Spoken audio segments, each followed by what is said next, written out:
ओम का उच्चारण करेंगे।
समादरणीय धार्मिक सज्जन वृंद,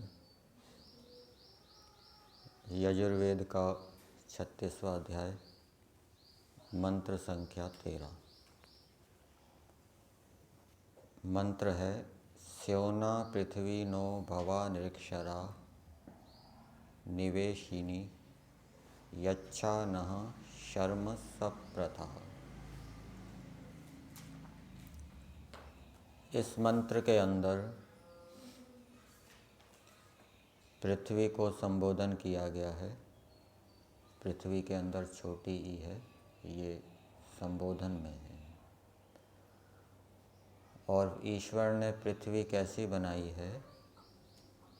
स्योना और निवेशनी, ये दो विशेषताएं हैं पृथ्वी की। जिस पृथ्वी को परमेश्वर ने बनाया है उसकी दो विशेषताएं इस मंत्र के अंदर बताई है।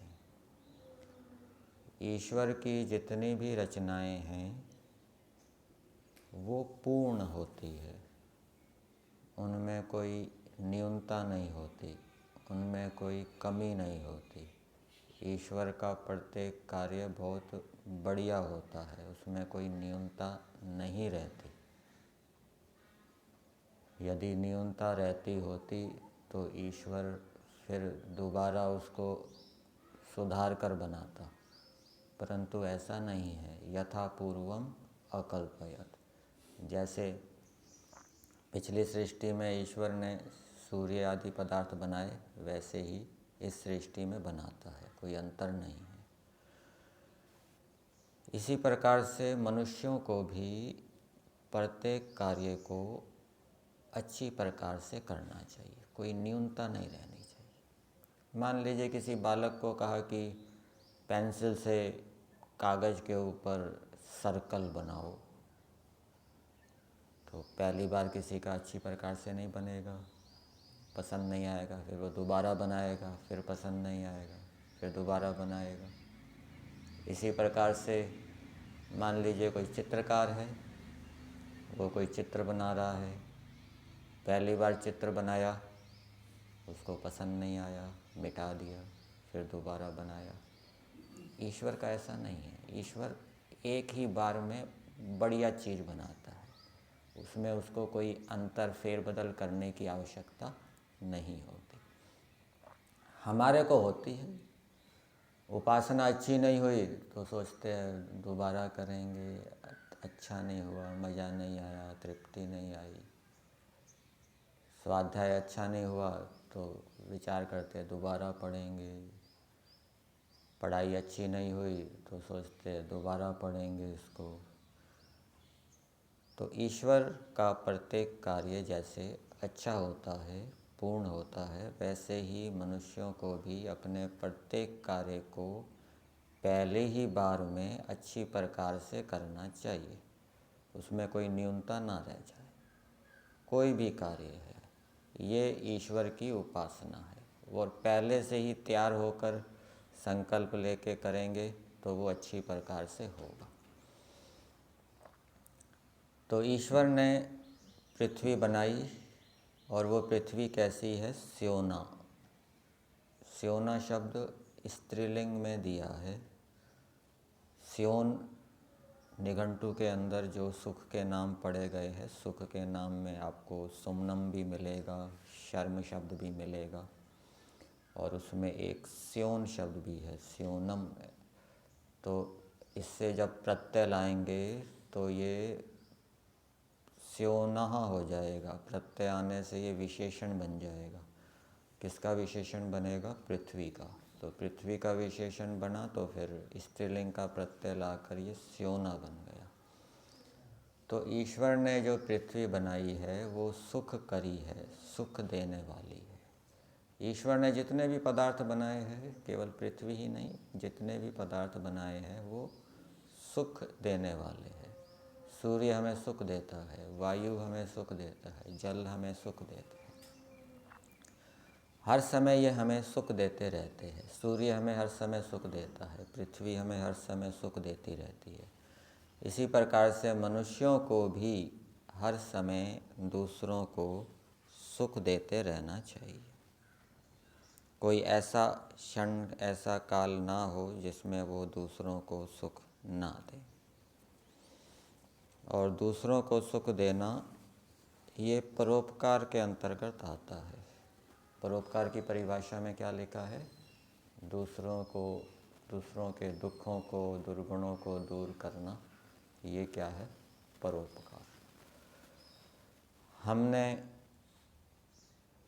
रास्ते की सफाई की तो उससे दूसरों को सुख मिलेगा। हमने कूड़ा करकट हटाया, गंदगी हटाई, उससे दूसरों को सुख मिलेगा और इससे पुण्य होगा। एक आप सामान्य व्यक्ति को सुख दे रहे हैं, एक बड़े विद्वान को सुख दे रहे हैं, तो उसमें भी अंतर आएगा। बड़े विद्वान को सुख दे रहे हैं तो अधिक पुण्य मिलेगा, सामान्य व्यक्ति को सुख दे रहे हैं तो थोड़ा पुण्य मिलेगा, और किसी कीट पतंग को अन्न आदि देकर सुख दे रहे हैं तो और कम सुख मिलेगा। तो सुख मनुष्यों को हर काल में देते रहना चाहिए। ठीक है। जो ये कहते हैं कि जो ईश्वर प्राप्ति में लगा हुआ है उसके ऊपर समाज का कोई ऋण नहीं है, तो ऐसा नहीं है, उसको भी देना पड़ेगा। वानप्रस्थ आश्रम में जो गया हुआ है वो ईश्वर प्राप्ति के लिए गया है, तो वानप्रस्थ आश्रम में भी वो पंच महायज्ञों को करता है, समाज को वो कुछ देता है, पढ़ाता है। इसी प्रकार से जो सन्यासी है वो भी ईश्वर प्राप्ति में लगा हुआ है, वो भी समाज को कुछ देता है, उसके ऊपर भी समाज का ऋण है। ऋषि दयानंद जी ने सत्यार्थ प्रकाश के 5वें समोल्लास में दिया है, सन्यासी के जहाँ कर्तव्य बताए हैं वहाँ पर दिया है, जब कहीं उपदेश व संवाद आदि में कोई सन्यासी पर क्रोध करे अथवा निंदा करे तो सन्यासी को उचित है कि उस पर आप क्रोध ना करें, किंतु सदा उसके कल्याणार्थ उपदेश ही करे। तो ये उपदेश करना, संवाद करना, ये सन्यासी जो ईश्वर प्राप्ति के लिए लगा हुआ है ये उसका कार्य है। फिर आगे बताया हुआ है कि अपने आत्मा और परमात्मा में स्थिर अपेक्षा रहित मद्य मांस आदि वर्जित होकर आत्मा ही के सहाय से सुखार्थी होकर इस संसार में धर्म और विद्या के बढ़ाने में उपदेश के लिए सदा विचरता रहे।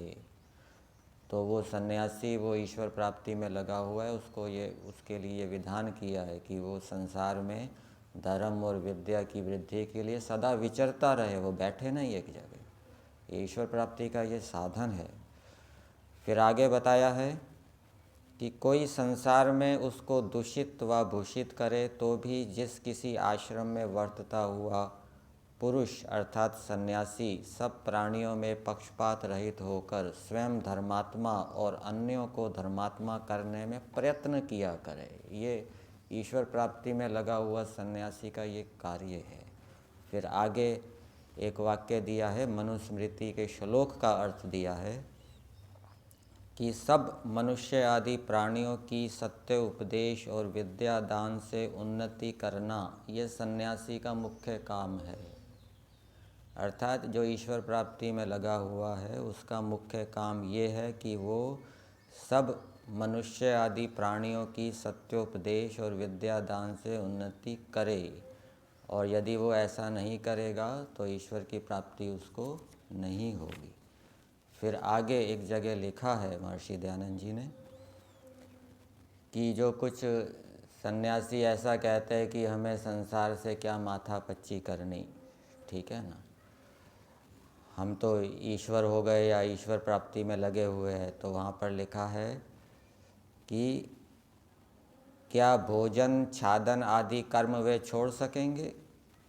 जो ये कर्म नहीं छूट सकते तो उत्तम कर्म छोड़ने से पतित और पापगामी नहीं होंगे? तो भोजन कर रहे हैं, वस्त्र ले रहे हैं गृहस्थों से, और वो विद्यादान नहीं कर रहे, धर्म का उपदेश नहीं कर रहे, तो वो पतित हो जाएंगे, पाप भागी होंगे। फिर आगे लिखा है, जब गृहस्थों से अन्न वस्त्र आदि लेते हैं, उनका प्रत्युपकार नहीं करते, तो क्या वे महापापी नहीं होते? तो गृहस्थों से वो ले रहे हैं अन्न वस्त्र आदि और प्रत्युपकार नहीं करेंगे तो महापापी होंगे, फिर उनको सफलता की प्राप्ति नहीं होगी, सिद्धि की प्राप्ति नहीं होगी। ये शब्द प्रमाण है। इस शब्द प्रमाण को ध्यान में रखते हुए सभी मनुष्यों को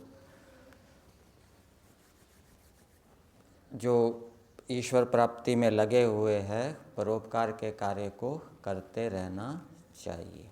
और इसके अतिरिक्त भी जो मनुष्य दूसरे मनुष्य हैं वो भी दूसरों को सुख देने का प्रयास करते रहें, चाहे वो ब्रह्मचर्य आश्रम में है चाहे गृहस्थ आश्रम में।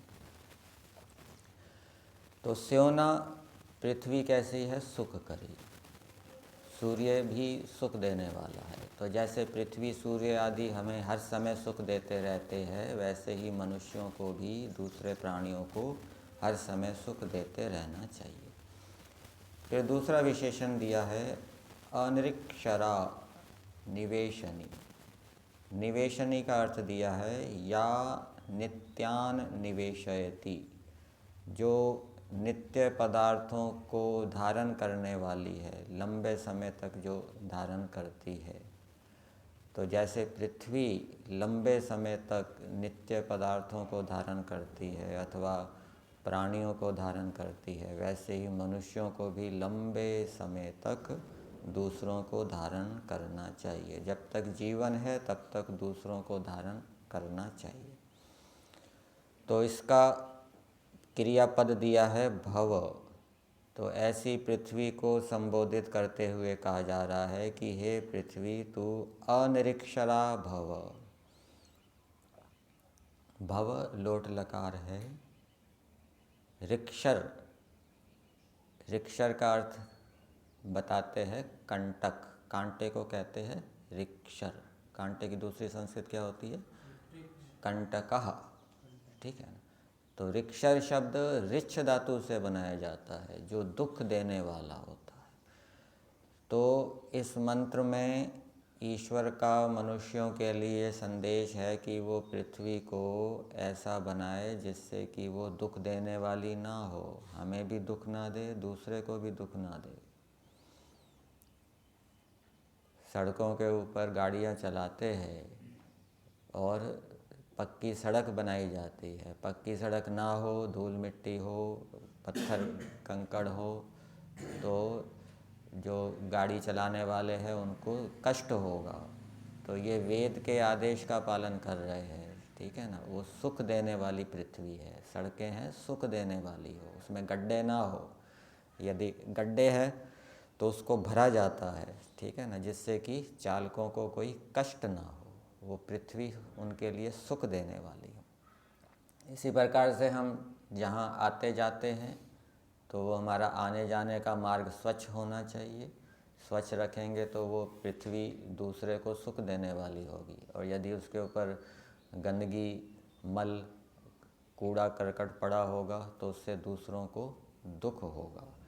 तो वेद का आदेश है कि पृथ्वी को ऐसा बनाएं, उसको स्वच्छ रखें, कूड़े करकट आदि से रहित करें, गंदगी रहित करें, जिससे कि वो दूसरे को सुख देने वाली हो। और यही बात यम नियम के अंदर शौच के अंतर्गत आती है कि जो हमारा मार्ग है, स्थान है, उसको हम क्या है, शुद्ध करें। उससे हमें भी प्रसन्नता होगी, दूसरों को भी प्रसन्नता होगी, हमें भी सुख मिलेगा और दूसरे को भी सुख मिलेगा। और दूसरे को सुख देंगे तो उससे हमारा पुण्य बनेगा, और जितने अधिक हमारे पुण्य होंगे उतना अधिक हम जल्दी सफलता को प्राप्त करेंगे। इस मंत्र में भूमिका में ऋषि दयानंद जी लिखते हैं, पतिव्रता स्त्री कैसे हो। तो पृथ्वी की उपमा से पतिव्रता स्त्री के लिए उपदेश किया गया है कि वो कैसी हो। तो जैसे पृथ्वी सुख देने वाली होती है, वैसे ही पतिव्रता जो स्त्री है वो भी क्या है, सुख देने वाली होती है। ये विधान है, होती है। और यदि इसको इस रूप में लें कि जैसे पृथ्वी सुख देने वाली है, वैसे ही जो स्त्री है, पति की स्त्री, उसको भी अपने पति को सुख देने वाला होना चाहिए। ठीक है। फिर दूसरा अनिरीक्षरा। जैसे पृथ्वी, अनिरीक्षरा का अर्थ यहाँ भाष्य में किया है कंटक गर्त आदि रहित। यदि भूमि के ऊपर कांटे होंगे तो दूसरों को दुख होगा। भूमि के ऊपर, जिस भूमि के ऊपर हम चल रहे हैं, पैदल चल रहे हैं या यान से चल रहे हैं, उसके ऊपर यदि गड्ढे होंगे तो दूसरों को दुख होगा। यदि भूमि के ऊपर गंदगी पड़ी होगी, आप रास्ते में जा रहे हैं, कोई पशु मर गया सड़क के ऊपर पड़ा हुआ है, तो उससे दूसरों को क्या होगा, दुख होगा। तो पृथ्वी कैसी होनी चाहिए, कंटक गर्त, कूड़ा करकट गंदगी आदि से रहित होनी चाहिए। तो जैसे पृथ्वी इस प्रकार से होनी चाहिए, वैसे ही जो स्त्री है वो भी पति को दुख देने वाली ना हो, सुख देने वाली हो। वो मधुर भाषण का प्रयोग करे, जहाँ आवश्यक हो वहाँ अपने पति को सलाह भी दे। जिस विषय को वो जानती है, पति नहीं जानता, तो उस विषय में वो अपने पति को सलाह आदि भी दे। फिर तीसरा विशेषण दिया है निवेशनी, नित्य लंबे समय तक धारण करने वाली। तो जैसे पृथ्वी लंबे समय तक प्राणियों को धारण करती है, अनेक प्राणियों की वंश परंपराएं उत्पन्न होती है, नष्ट हो जाती है, फिर उत्पन्न होती है, लेकिन पृथ्वी लंबे समय तक धारण करती रहती है। वैसे ही जो स्त्री है वो लंबे समय तक पति को धारण करे, उसको छोड़कर ना भाग जाए, तलाक ना ले ले। ठीक है। तो वेद का आदेश क्या है, वो लंबे समय तक पति के साथ रहे, उसको धारण करती रहे। फिर आगे दिया है यच्छा नः शर्म सप्रथः। सप्रथः ये पृथ्वी का विशेषण है, विस्तार के साथ वर्तमान। पृथ्वी शब्द पृथु विस्तारे धातु से बना है। ईश्वर ने अलग अलग पृथ्वियाँ बनाई हैं, उनका विस्तार जितना ईश्वर जानते थे उचित, उसकी दृष्टि से अलग अलग हर एक का विस्तार परिमाण ईश्वर ने निश्चित किया है।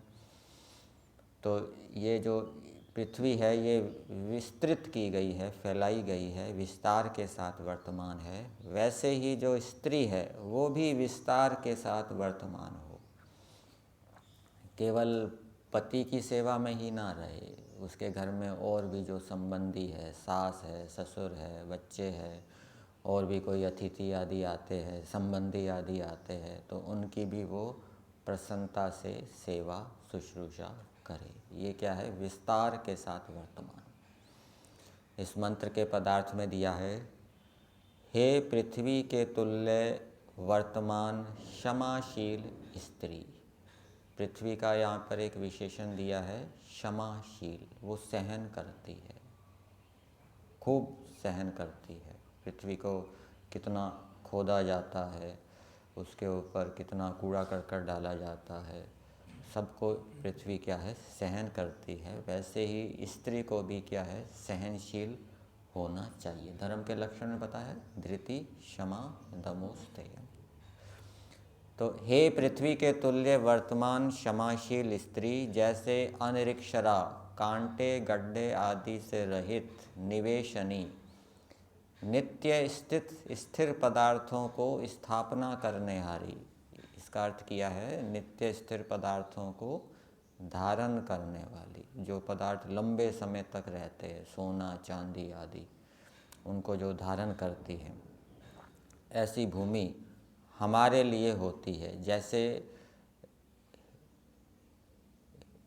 हे पृथ्वी के तुल्य स्त्री, जैसे कांटे गड्ढे आदि से रहित नित्य स्थिर पदार्थों को धारण करने वाली भूमि हमारे लिए होती है, वैसे तू हो। अर्थात जैसे पृथ्वी लंबे समय तक पदार्थों को धारण करती है, वैसे ही हे स्त्री तू लंबे समय तक पति को धारण कर। और जैसे पृथ्वी कांटे गड्ढे आदि से रहित होती है, वैसे तू भी, अर्थात जैसे पृथ्वी को हम कांटे गड्ढे आदि से रहित रखते हैं अपने को सुख होने के लिए और दूसरों को सुख प्रदान करने के लिए, वैसे ही स्त्री को भी पति को सब प्रकार से सुख देना चाहिए। फिर आगे दिया है, वह पृथ्वी सप्रतः विस्तार के साथ वर्तमान, नह हमारे लिए शर्म स्थान देवे, वैसे सुख करने हारी तू हमारे लिए घर के सुख को दे। तो पृथ्वी स्थान देवे, अर्थात सब जगह जंगल जंगल नहीं होने चाहिए, कुछ रहने का स्थान भी होना चाहिए, ठीक है ना। पृथ्वी के कुछ भूभाग रहने के लिए होना चाहिए, कुछ भूभाग में हरियाली रखनी चाहिए। तो जैसे पृथ्वी स्थान देती है फसलों के लिए, निवास के लिए, वैसे ही स्त्री को भी स्थान देना चाहिए, स्त्री को भी स्थान देना चाहिए। वो हमारे लिए घर के सुख को देवे, अर्थात वो अनेक प्रकार के कार्यों में सहयोग करे घर के। भावार्थ में दिया है, इस मंत्र में वाचक् लुप्तोपमा अलंकार है। जैसे सब प्राणियों को सुख ऐश्वर्य देने वाली पृथ्वी वर्तमान है, पृथ्वी परमेश्वर ने ऐसी बनाई है जो सब प्राणियों को सुख देती है। कैसे सुख देती है? पृथ्वी में अनेक प्रकार की औषधियाँ वनस्पतियाँ उत्पन्न होती है, फल फूल आदि उत्पन्न होते हैं, उससे प्राणी लाभान्वित होते हैं। और पृथ्वी के अंदर अनेक प्रकार के खनिज लवण आदि हैं, उनसे भी मनुष्य लाभान्वित होते हैं। और मनुष्य पृथ्वी के माध्यम से अनेक प्रकार की फसलें उत्पन्न करके अपना जीवन यापन करते हैं। इस प्रकार से पृथ्वी सब प्राणियों को सुख ऐश्वर्य देने वाली है। वैसे ही विदुषी पतिव्रता स्त्री पति आदि को आनंद देने वाली होती है। ये बता दिया पतिव्रता स्त्री कैसी होती है, और इसमें यह भी निकल जाएगा कि पतिव्रता स्त्री को कैसा होना चाहिए। ये प्रेरणा भी है, ठीक है ना। कहीं कहीं स्तुति प्रेरणा के लिए भी होती है, कि जैसे कोई पिता अपने बालक को कहता है कि देखो वो मेरे मित्र का बालक तो सवेरे जल्दी उठता है, व्यायाम करता है, उपासना करता है, वो उसकी स्तुति कर रहा है। किस लिए? प्रेरणा देने के लिए अपने बालक को, कि तुम्हें भी ऐसा करना चाहिए। इसी प्रकार से यहाँ पर इस मंत्र के भावार्थ में विदुषी पतिव्रता स्त्री की स्तुति की जा रही है, कि पतिव्रता स्त्री विदुषी होती है और पति को आनंद देने वाली होती है। वैसे ही यहाँ पर स्त्रियों को प्रेरणा दी जा रही है कि हे स्त्रियों, तुम विदुषी बनकर गृहस्थ आश्रम में जाकर अपने पतियों को सुखी करो। उनको इस प्रकार से प्रेरणा दी गई है। यहाँ पर मंत्र के अंदर उपमावाची जो शब्द है वो ऊहा से निकाले जाते हैं, ठीक है ना। कहीं कहीं इस मंत्र का अर्थ उपमा अलंकार के रूप में नहीं भी किया जाएगा, लेकिन महर्षि दयानंद जी की यहाँ ऊहा है, उन्होंने यहाँ पर वाचक् लुप्तोपमालंकार को देखा है। और उपमेय के रूप में यहाँ पर महर्षि दयानंद जी ने पतिव्रता स्त्री को लिया है। उपमेय के रूप में हम राजा, विद्वान आदि को भी ले सकते हैं, अथवा दूसरे मनुष्यों को भी ले सकते हैं। और उस दृष्टि से अर्थ हो जाएगा कि जैसे पृथ्वी सबको सुख देने वाली है, जैसे पृथ्वी सबको धारण करने वाली है, ऐसे ही मनुष्य, विद्वान, राजा आदि को सबको धारण करना चाहिए। तो सबको धारण कौन करेगा? सबको धारण करने का सामर्थ्य किसके अंदर होगा? मनुष्यों में सबको धारण करने का सामर्थ्य किसके अंदर होगा? जो विद्या से युक्त होगा, ईश्वर की आज्ञा का पालन करने वाला होगा, उसके अंदर दूसरों को धारण करने का, दूसरों को सुख देने का सामर्थ्य होगा। जो जितनी अधिक विद्या से युक्त होगा, जो जितनी अधिक ईश्वर की आज्ञा का पालन करेगा, वो उतना अधिक क्या है, दूसरों के धारण करने के सामर्थ्य से युक्त होगा। और वो जितना दूसरों को धारण करेगा, उतना अधिक वो पुण्य अर्जित करके अपने लक्ष्य को जल्दी प्राप्त कर पाएगा। इसमें पदार्थ में यहीं तक रखते हैं। नित्य शब्द पड़ा हुआ है,